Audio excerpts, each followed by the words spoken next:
అన్నిటికంటే ముందు మన సామాజిక వర్గ పితామహులు శ్రీ దొమ్మేటి వెంకటరెడ్డి గారిని స్మరిస్తూ ఆయనకి జోహార్లు. జోహార్ దొమ్మేటి వెంకటరెడ్డి గారు, జోహార్ దొమ్మేటి వెంకటరెడ్డి గారు.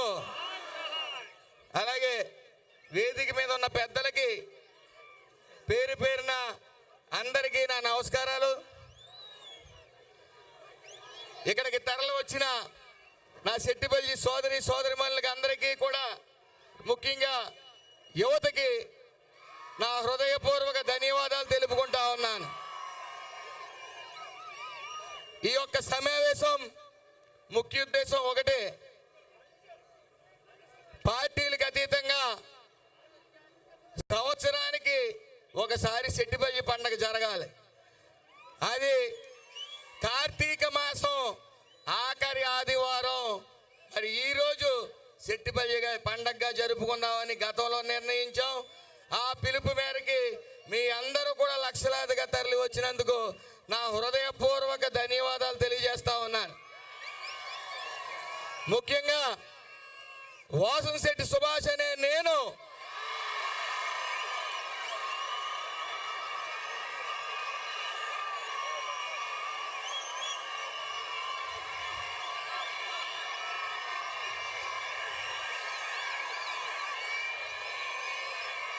వాసంశెట్టి సుభాష్ అనే నేను అనడానికి ఒక ఎమ్మెల్యేగా, ఓ మంత్రిగా సహకరించిన మీ అందరికీ నా హృదయపూర్వక ధన్యవాదాలు. అలాగే నేనెవరో తెలియకపోయినా సరే నాకు ఓటు వేసి గెలిపించిన రామచంద్రపురం నియోజకవర్గ ప్రజలందరికీ పేరు పేరున నా నమస్కారాలు తెలియజేస్తా ఉన్నాను. అలాగే ఈ ఒక్క వన సమారాధన ఎక్కడి నుంచి పుట్టుకొచ్చిందో మీ అందరికీ తెలుసు. 2022లో అల్లర్ల కేసుల నిమిత్తం అనేక మంది అమాయకుల్ని కేసుల్లో కొంతమంది స్వార్థ రాజకీయ నాయకులు ఇరికిస్తే కులాల మధ్య కుంపడ పెట్టి చలిమంట కాగుతుంటే ఆ కేసుల్లో నన్ను కూడా ఇరికించినప్పుడు మీ అందరి వద్దకే వచ్చి, అప్పుడు ముఖ్యంగా ఈ కేసుల్లో ఇరుక్కున్న వాళ్ళందరూ కూడా సుమారు 350 మంది ఉంటే వేల తరబడి పారిపోయారు. ఆ రోజు ఓ ఫోటో తీసి అక్కడ గొడవ అవుతుందని ఫోటో తీసిన వాళ్ళకి కేసుల్లో ఎట్టేయటం. ఇంకా కొంతమంది మన కులంలోనే కొంతమంది వాళ్ళకి పన్నోళ్ళు ఉంటే వాళ్ళ పేర్లు ఇచ్చి లోపడేయించడం, ఇలాంటి సంఘటనలు జరుగుతున్నప్పుడు చాలామంది 100 రోజులు జైళ్ళు గడిపి 110 రోజులు జైళ్ళు గడిపి బయటకు వచ్చిన వాళ్ళు నా దగ్గరికి వచ్చి ఒకే ఒక్క మాట అన్నారు, అన్న ఎందుకు పుట్టాము ఈ కులంలో, అనవసరంగా పుట్టామన్న మాట రోజు అన్నారు. ఎందుకే కేకలేస్తారు? ఆ మాట కేకలేవలసిన పని ఉందా? అయితే ఆ రోజున కాదు, మన కులం మన వెంట ఉంటుంది, మనని అమాయకులని నమ్ముతుంది, కానీ పరిస్థితులు బట్టి బయటికి రాలేకపోతున్నారు.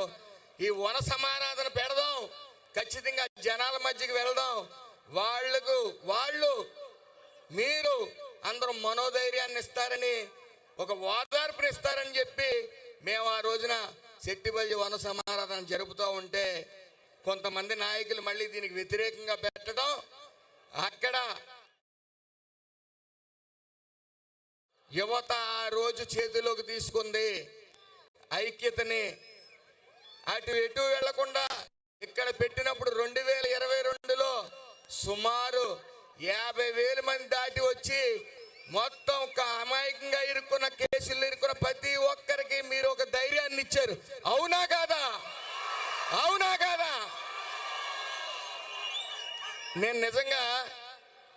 నేను చాలా అదృష్టవంతుడిని ఈ కులంలో పుట్టాను. ఎందుకంటున్నానంటే ఈ మాట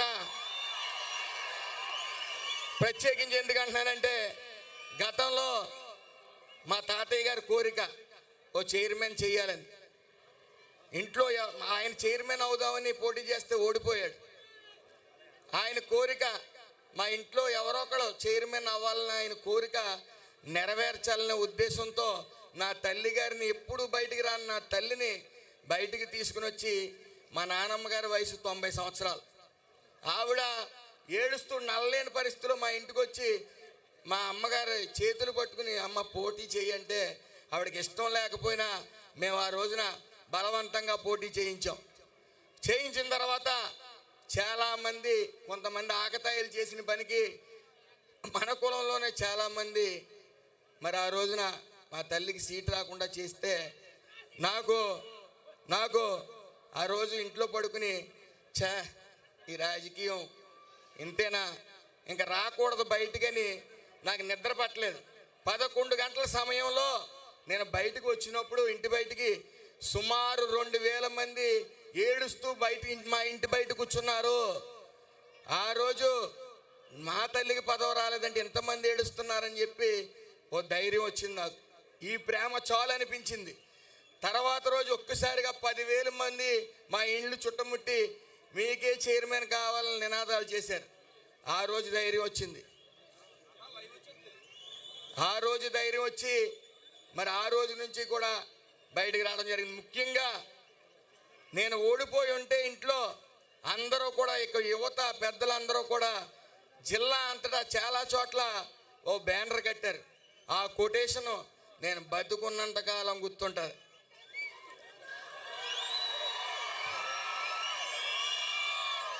ఆ రోజు ఆ కొటేషన్ ఒకటే, పదవులు ఉన్నా లేకపోయినా మేమెంత మీ వెంటే అని మీ అందరూ కూడా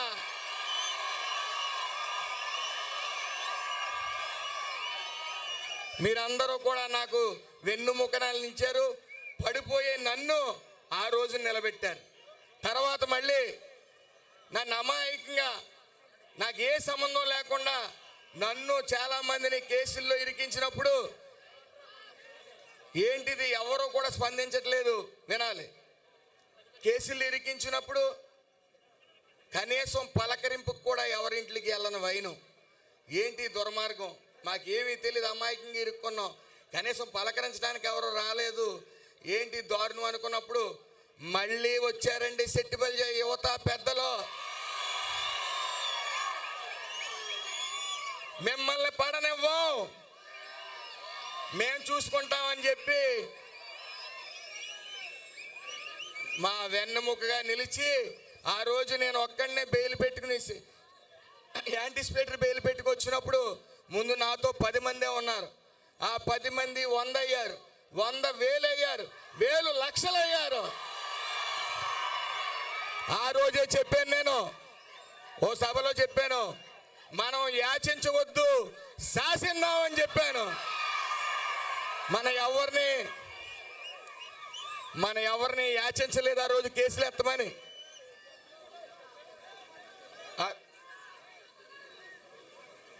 ఆ రోజు మనం ఎవరిని కూడా యాచించలేదు, మనం కేసులు ఎత్తమని చెప్పి ఈ మీటింగ్ వేసి మేము అమాయకంగా ఇరుక్కున్నాం, లక్షల మంది చేరాం, తీస్తారా తీరా కేసులు అన్నప్పుడు వెంటనే ప్రభుత్వం దిగొచ్చింది, కేసులు ఎత్తింది.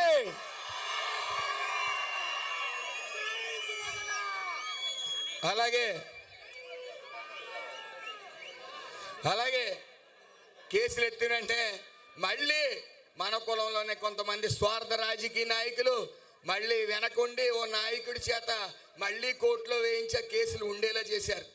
మీ అందరికీ ఒకే ఒకటి చెప్పదలిచాను. మొన్న ఒక టీవీలో సుభాష్ మీద కేసు ఎత్తేసారు, అల్లరి కేసు అని మీరు చూసే ఉంటారు. అది అబద్ధం. నేను అధికారాన్ని అడ్డు పెట్టుకుని అధికారంలోకి వచ్చిన తర్వాత అధికార దుర్వినియోగం చేసుకుంటూ నా పేరు తీయించుకునేంత పిరికివాడిని మాత్రం నేను కాదు.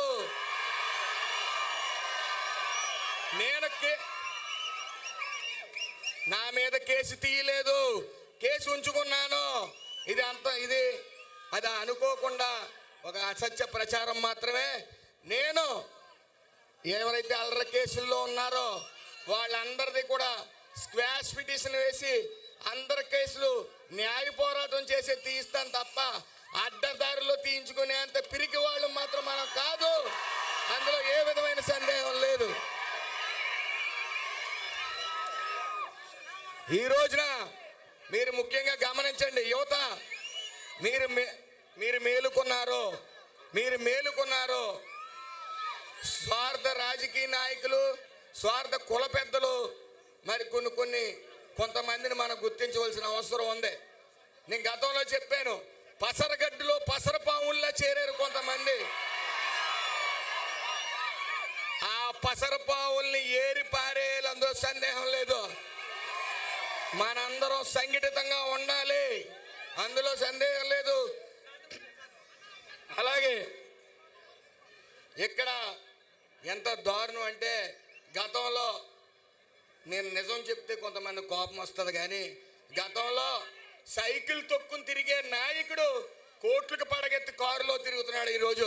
వాళ్ళందరూ కూడా అలాగే పేకాట క్లబ్బులు నడుపుకునేవాడు ఈరోజు కులాన్ని అమ్మేసే స్థాయిలోకి వచ్చాడంటే మనం అందరం గొర్రెల్లా ఉంటున్నాం. ఒకటే గుర్తించుకోండి సోదరులారా, ఒక బియ్యం గింజని వేడి నీటిలో వేస్తే అన్నం అవుతుంది, అదే బియ్యం గింజని పసుపులో వేస్తే అక్షంతలు అవుతాయి, అదే బియ్యం గింజని పాలులో వేస్తే పరమాణం అవుతుంది. అదే బియ్యం గింజని కొంతమంది స్వార్థ రాజకీయ నాయకులు బొగ్గులు వేస్తా ఉన్నారు, చేతబడి చేస్తా ఉన్నారని గుర్తించండి మీ అందరూ కూడా.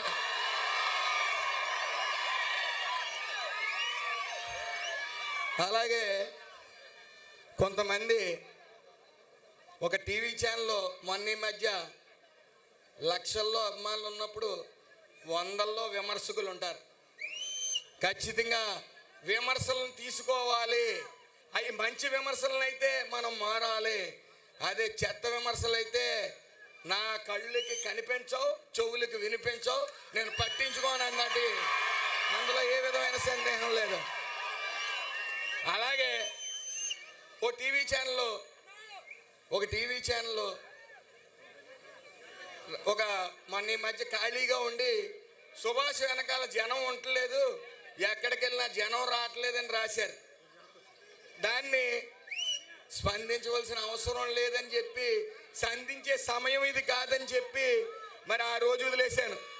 ఈరోజు 2022లో 50,000, 2023లో 1,00,000, 2024లో లక్షలు. ఇవాళ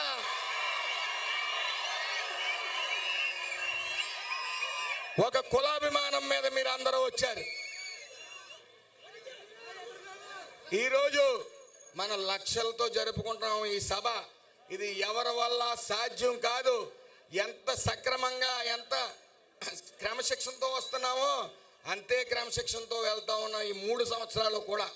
అలాగే ఇంకా విషయానికి వస్తే, ముఖ్య విషయం SAF.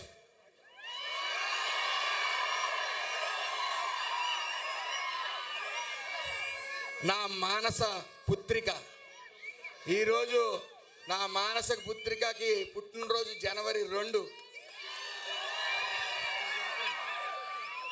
ఈ మానస పుత్రికని నేను దత్తత ఇచ్చేస్తా ఉన్నాను.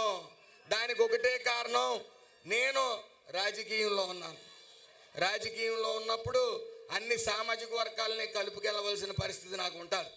కాబట్టి మా తండ్రి గారిని అది చెక్కుపోరిస్తూ ఇక్కడ అన్ని వైపుల నుంచి ఒక కమిటీ, ఈ SAF ద్వారా మనం ఆర్థికంగా ఆదుకోవాల్సిన పరిస్థితి ఉంది. ఎలాగా? ఈ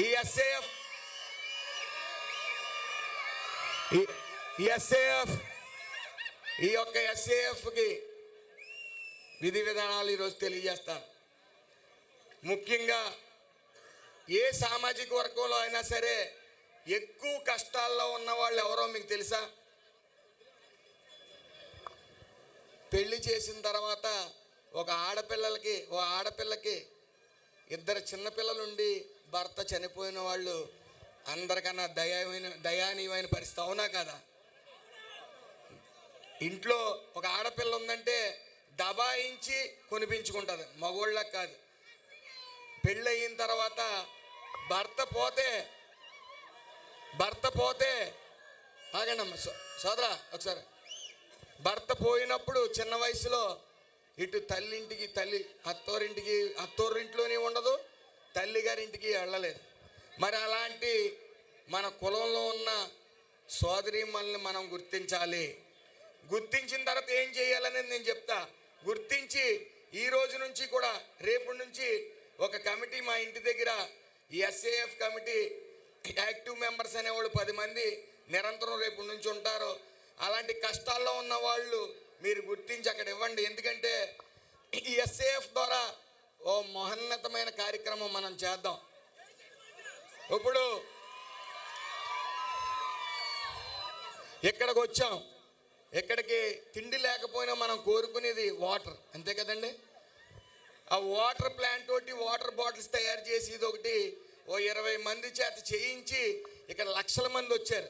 మీ ఇంట్లో పెళ్ళున్నా, పుష్పవతి అయినా, పుట్టినరోజైనా సరే, ఏ వాటర్ బాటిల్ అయినా సరే ఎస్ఏఎఫ్ ఈ ఆడపిల్లలు ఈ చేసే దాంట్లో మీరు కొన్నట్టయితే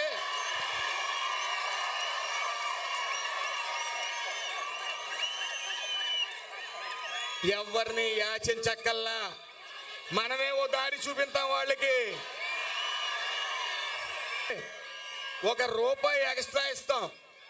అలాగే నిత్యం కావాల్సింది ఓ పెళ్లిలో కానీ ఫంక్షన్లో కానీ గ్లాస్, పేపర్ గ్లాసులు తయారీ తోటి పెట్టిస్తాం. ఎక్కడ ఫంక్షన్ అయినా సరే ఆ యొక్క గ్లాసులు ఆ ఎస్ఏఎఫ్ టీం దగ్గర నుంచి కొంటాం. అలాగే చాలామంది ఆడవాళ్ళు ఉన్నారు కాబట్టి ఆడవాళ్ళ చేత క్యాటరింగ్ పెట్టిస్తాం. అందులో ఈ మార్గాన్ని చూపించేది దయచేసి అర్థం చేసుకోండి. యువత కూడా ఉన్నారు. మా అధినాయకుడు నారా చంద్రబాబు నాయుడు గారు ఓ పథకం పెట్టారు, ఇండస్ట్రీస్, స్మాల్ స్కేల్ ఇండస్ట్రీస్. అందులో 90% సబ్సిడీ. అంటే ₹1,00,00,000 ప్రాజెక్ట్ మీరు పెట్టదలిస్తే మీరు 10 లక్షలు పట్టుకుంటే ₹1,00,00,000 పెట్టవచ్చు. ₹1,00,00,000 ప్రాజెక్ట్. దానికి నేను వారధిగా పనిచేస్తాను. దానికి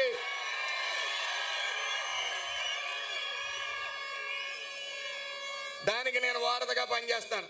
మీరు 7 లక్షలు, ఇప్పుడు ఫర్ ఎగ్జాంపుల్ ఇక్కడ రామచంద్రపురం తీసుకుందాం, అక్కడ అగరవత్తులు, కర్పూరాలు, అది ఫ్యాక్టరీ 7 లక్షలు అవుతుంది. 50,000 పెట్టుకుంటే అది ఆ ఒక్క ప్రాజెక్ట్ అక్కడ పెట్టవచ్చు.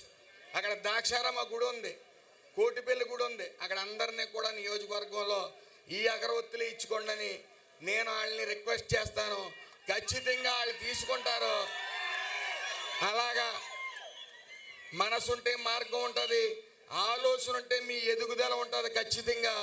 కాబట్టి నేను అతి త్వరలో ఒక మీటింగ్ పెట్టబోతాను. మీరు తక్షణ కర్తవ్యం, మీరు యాక్టివ్గా ఉన్నవాళ్ళు, ఎస్ఏఎఫ్లో పాలు పంచుకోవాలనుకున్న వాళ్ళు నలుమూలల నుంచి కూడా మీ పేర్లు ఇవ్వండి. అందులో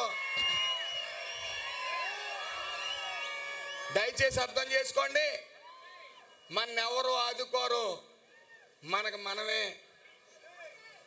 మనమే సపోర్ట్ చేసుకుందాం. మన కేసు పెద్ద కేసు, అది అమాయకులు ఇరుక్కున్నప్పుడు మీరందరూ తరలి వచ్చినప్పుడు కేసులు ఎత్తారా లేదా? ఏదైనా సాధ్యం కలిసి ఉంటే, అందులో సందేహం లేదు. అలాగే ఇంకా ఒకసారి నేను ఈరోజు మంత్రి అయ్యానంటే దానికి కారణం మీరు అందరూ. ఈ వనభోజనాలకి లక్షలాదిగా 23 తరలి వచ్చినప్పుడు అన్ని రాజకీయ పార్టీలు నా వైపు చూసేలా చేశారు. అన్ని రాజకీయ పార్టీలు నా వైపు చూసేలా చేశారు. ఆ రోజు ఒక అడుగు వేసి తెలుగుదేశంలోకి వెళ్ళటం, ఎన్డీఏ కూటమి తరపు పోటీ చేయటం, మరి మీ అందరికీ నేను రుణపడి ఉన్నానా లేదా?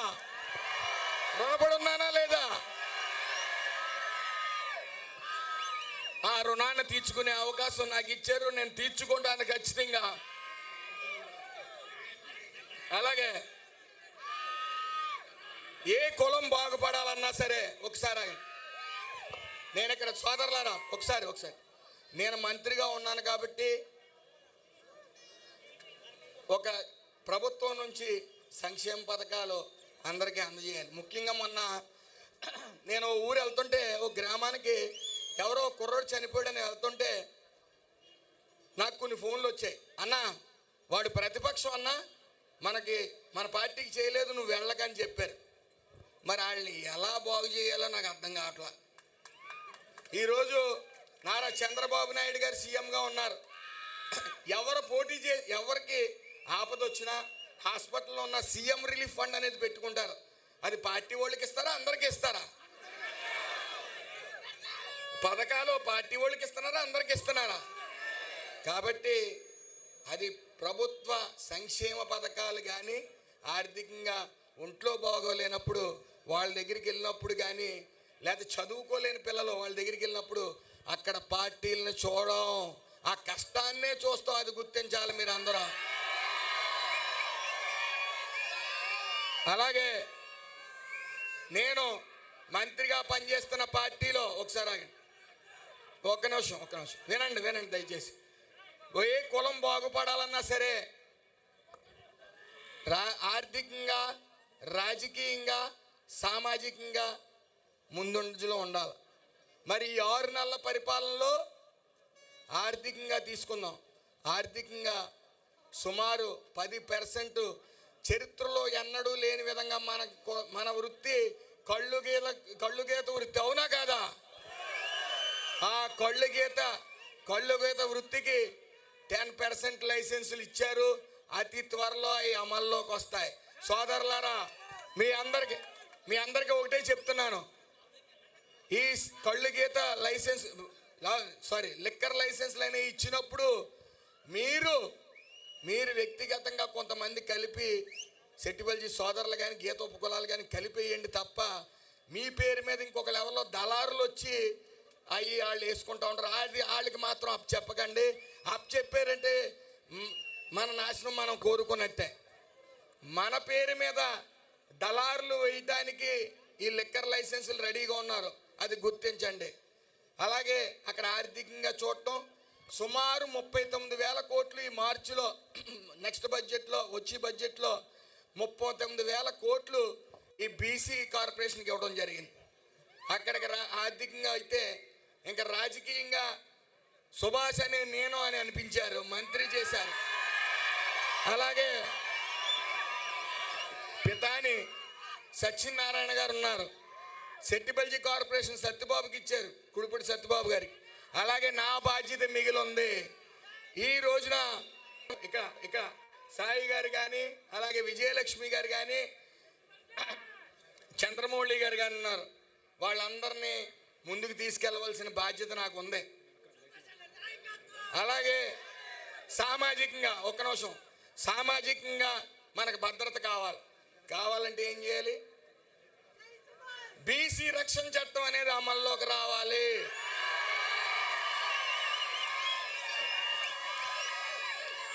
అది ప్రక్షాళన మొదలయ్యింది. మొన్నే ఒక మీటింగ్ జరగడం జరిగింది. అతి త్వరలో బీసీ రక్షణ చట్టం అనేది మీ ముందుకు వస్తుంది. అలాగే ఇంక విషయానికి వస్తే ఇంకా కళ్యాణ మండపాలు. అమలాపురంలో కళ్యాణ మండపం అనేది ఇన్ని సంవత్సరాలైనా సరే, ఇంత పోరాట యోధులు ఉన్నా సరే, ఇంతమంది నాయకులు వచ్చినా సరే, దురదృష్టం ఒక్క కళ్యాణ మండపాన్ని మనం కట్టుకోలేకపోయాం, అవునా కదా? నేను పార్టీలో లేనప్పుడే కొంతమంది పెద్దలు, చంద్రమౌళి గారు కానీ, వివిధ పెద్దలు, విజయలక్ష్మి గారు కానీ అందరూ కూడా వెళ్ళి మాకు సెట్టిబల్జీ కళ్యాణ మండపం 2 ఎకరాల్లో కావాలని చెప్పి వాళ్ళు అడగడం జరిగింది. దానికి ఆమోదం తెలపడం జరిగింది. ఆ సెట్టిబల్జీ కళ్యాణ మండపం 2 ఎకరాల్లో కట్టేలాగా నేను పూర్తి బాధ్యత తీసుకుంటానని మీ అందరికీ ప్రమాణం చేస్తా ఉన్నా.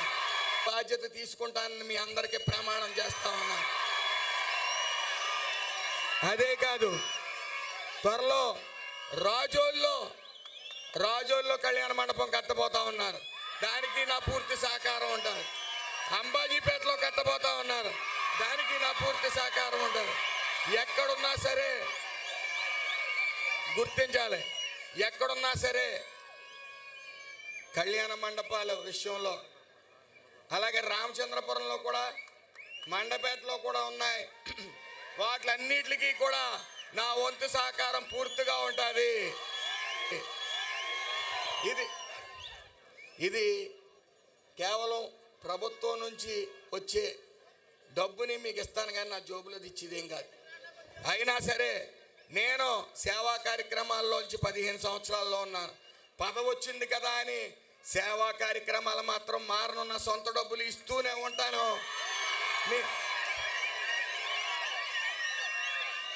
మీరు సుఖంగా ఉన్నప్పుడు నేను గుర్తుండకపోవచ్చు, కానీ మీకు కష్టం వచ్చినప్పుడు సుభాష్ అనే నేను ఉన్నానని మాత్రం గుర్తుంచుకోండి అని చెప్తా ఉన్నాను.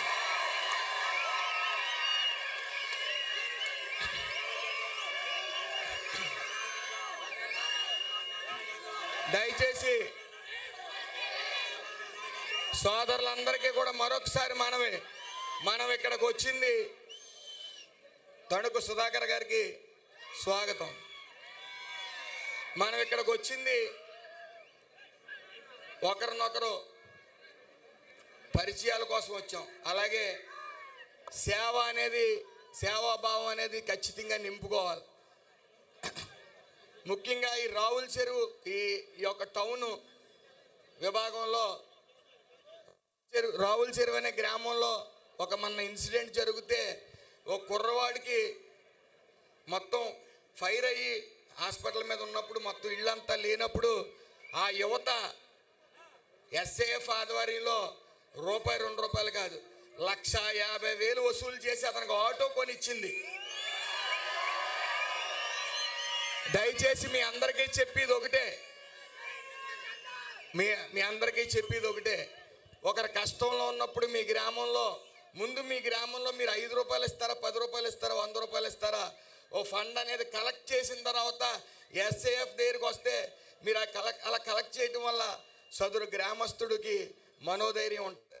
ఈ గ్రామం వాళ్ళందరూ నా కోసం కష్టపడుతున్నారు, వాళ్ళు సొంతంగా సంపాదించిన డబ్బులు ఇస్తూ ఉన్నారు అని వాళ్ళు గర్వంగా ఫీల్ అయ్యి వాళ్ళకు మనోధైర్యాన్ని ఇచ్చినట్టు ఉంటుంది. మీతో పాటు మీరు కలెక్ట్ చేసిన అమౌంట్తో పాటు ఎస్ఏఎఫ్ కూడా మీతో పాటు సాయం చేస్తుంది, అందులో సందేహం లేదు.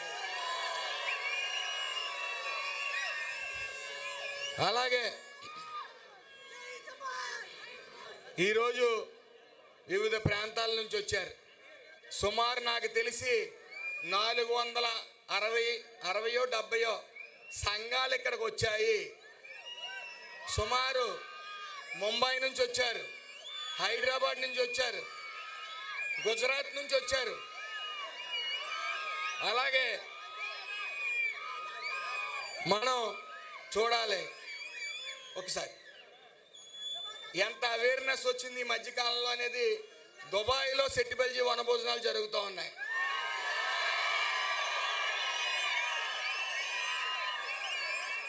ముంబైలో జనవరి 26వ తారీఖున మొన్న నన్ను ఆహ్వానించారు. సుమారు 1,500 మంది అక్కడ పోగయ్యారంటే, అక్కడ ఒక కార్యక్రమం చేశారంటే ఎంత గొప్పతనం. అలాగే సంఘ ఐక్యతను కాపాడండి. యువత మీ చేతుల్లోనే ఉంది. ఈ ఐక్యత అనేది మీ చేతుల్లోనే ఉంది. అది గుర్తించండి కూడా. మీరు తలుచుకుంటే సాధించలేనిది ఏమీ లేదు. అలాగే చాలా సమయం అయింది.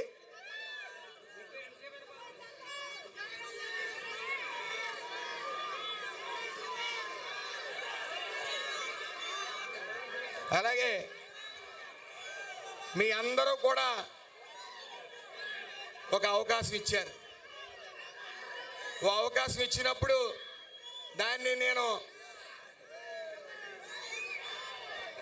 ఒకసారి మీరందరూ కూడా, మీరు రామచంద్రపురం నియోజకవర్గ ప్రజలు అందరూ కూడా, ఎందుకంటే నేను రామచంద్రపురంలో నాకెవరో పరిచయం లేరు, చాలా తక్కువ పరిచయాలు.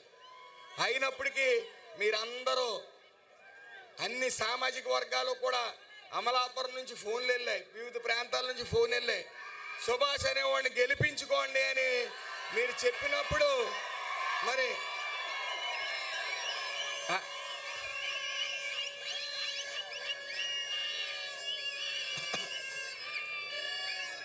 చెప్తే కానీ ఎవరొకరు చెప్తే అంతటి నాకు అధికారాన్ని ఇచ్చారు. ఓ పార్టీ కింద పనిచేస్తూ ఉన్నాను. నేను మీకు ఎల్లవేళలా అందుబాటులోనే ఉంటాను.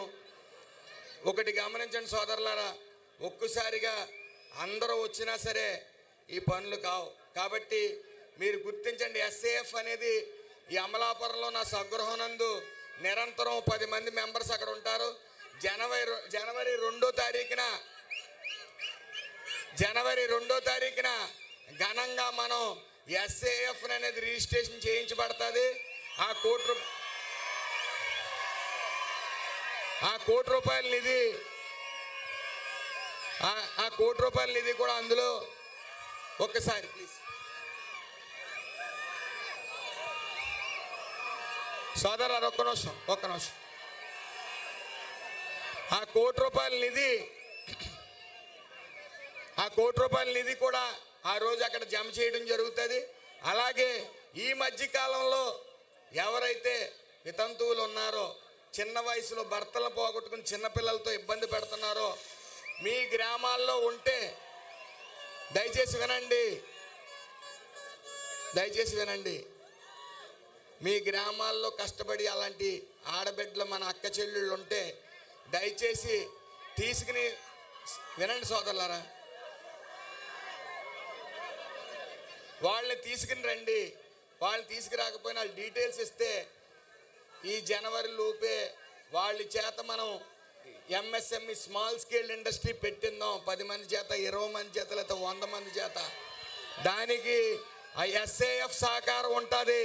అలాగే ముఖ్యంగానండి సోదరులు, అలాగే యువత, చదువుకున్న యువత ఎవరికన్నా ఆలోచనలు ఉండి ఏదైనా చెయ్యాలి కానీ నా దగ్గర డబ్బు లేదనుకున్న వాళ్ళు మీ ఆలోచనలతో ఎస్ఏఎఫ్ దగ్గరికి వెళ్ళండి. అది 1-2 సార్లు ఆలోచించి దాని మీద నిర్ణయం తీసుకుని మీకు ఉపాధి కల్పించే ప్రయత్నం నేను చేస్తాను. అలాగే ఉపాధి విషయం వచ్చింది కాబట్టి ఇంకా మొన్న నేను వివిధ జాబ్ మేళాలు పెట్టాను. సుమారు 750 మందికి జాబ్లు ఇప్పించడం జరిగింది. మళ్ళీ జనవరి నెలలో ఒక భారీ జాబ్ మేళా అనేది పెడతా ఉన్నాం. ఆ జాబ్ మేళా డేట్ మేము నిర్ణయిస్తాం. ఆ రోజు మీరందరూ కూడా చదువుకున్న వాళ్ళు, నిరుద్యోగులు అక్కడికి రావాల్సిందిగా కోరుతా ఉన్నాను. ఆలోచించండి సోదరులారా, ఒక్క నిరుద్యోగ సమస్య ఉద్యోగాల ద్వారానే తీరదు. మీకు ఆలోచనలు ఉంటే ఎంఎస్ఎంఈ అంటే స్మాల్ స్కేల్ ఇండస్ట్రీస్ చిన్న 5 లక్షల నుంచి 2 కోట్లు వరకు, 20 కోట్ల వరకు కూడా ఇండస్ట్రీస్ పెట్టుకో. అయితే సుమారు 220 ఇండస్ట్రీస్ అందులో ఉన్నాయి. అందులో లాభసాటిగా ఉన్న చూసి మీ ఆలోచనలు తగ్గట్టు ఉన్నదంటే దానికి ఎస్ఏఎఫ్ తరపు నుంచి పెట్టుబడులు ఇవ్వడానికి సిద్ధంగా ఉన్నాం, అందులో సందేహం లేదు. కాబట్టి ఆలోచనలు పెంచండి. మరొక్కసారి చెప్తా ఉన్నాను, ఒకంత బాధగా ఉన్నా సరే ఎస్ఏఎఫ్ అనే మానస పుత్రికని మీ అందరికీ దత్తత ఇస్తా ఉన్నాను జనవరి 2వ తారీఖున. మరి మీ అందరూ కూడా భుజస్కంధాల మీద వేసుకోవాలని చెప్పి మనస్ఫూర్తిగా కోరుకుంటా ఉన్నాను. అలాగే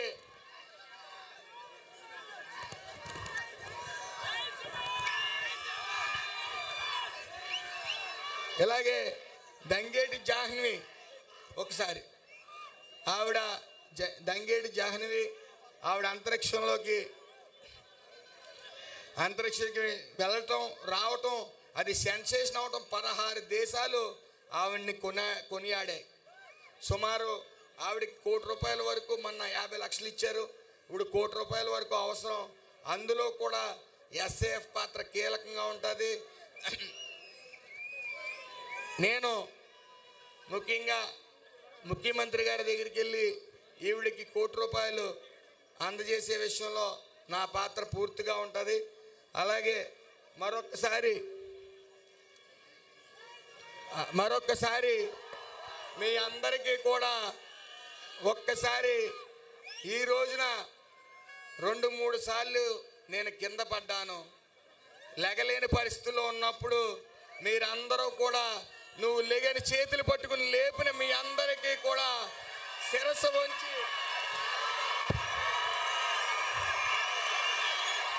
నమస్కారాలు తెలియజేస్తూ ఎప్పుడు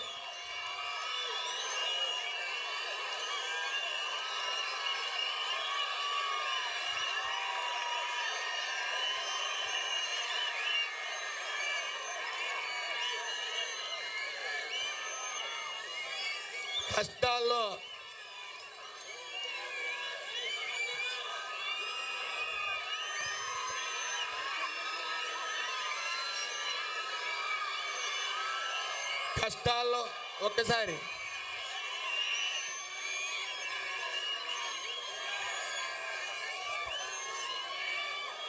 కష్టాల్లో ఉన్నప్పుడు మీరు చెయ్యూతనిచ్చారు, ఓ మార్గం చూపించారు, నన్ను ఈరోజు మంత్రి అయ్యేలా చేశారు. అలాగే రామచంద్రపురం నియోజకవర్గ ప్రజలకి, మీకు, అలాగే నాకు ఈ ఎమ్మెల్యేగా మంత్రిగా చేసిన నారా చంద్రబాబు నాయుడు గారికి, పవన్ కళ్యాణ్ గారికి హృదయపూర్వక నమస్కారాలు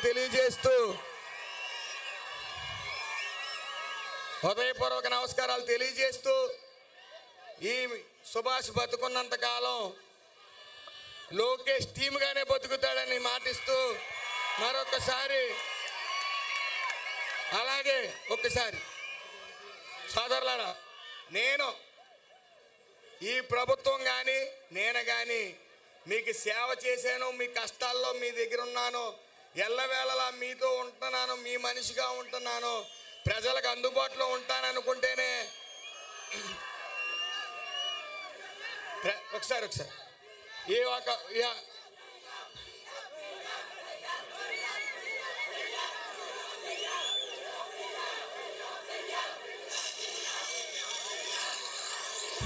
సోదరులను ఒకసారి ఆగండి, స్వామి ఆగండి, ఒకసారి అయితే ఒకసారి ఆగండి.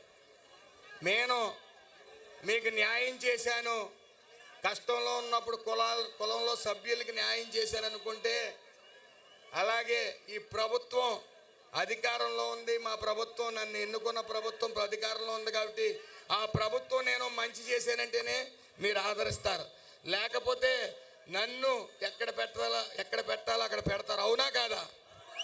కాబట్టి మీకు మళ్ళీ చెప్తున్నాను, మనం గతంలో చెప్పిన మాట, యాచించవద్దు శాసిందాం అనే మాట మళ్ళీ చెప్తున్నాను.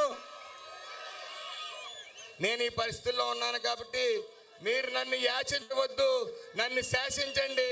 నమస్కారం.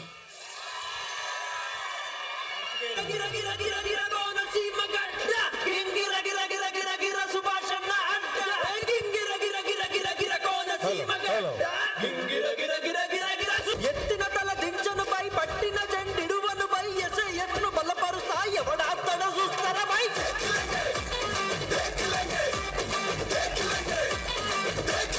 తమ్ముళ్ళు, మన జై సెట్టిపల్లి ఛానల్ అందరూ సబ్స్క్రైబ్ చేసుకోండి. తప్పుగా చూపించి జై సెట్టిపల్లి ఛానల్ని అందరూ సబ్స్క్రైబ్ చేసుకోండి. జై సెట్టిపల్లి ఛానల్. ఓకే.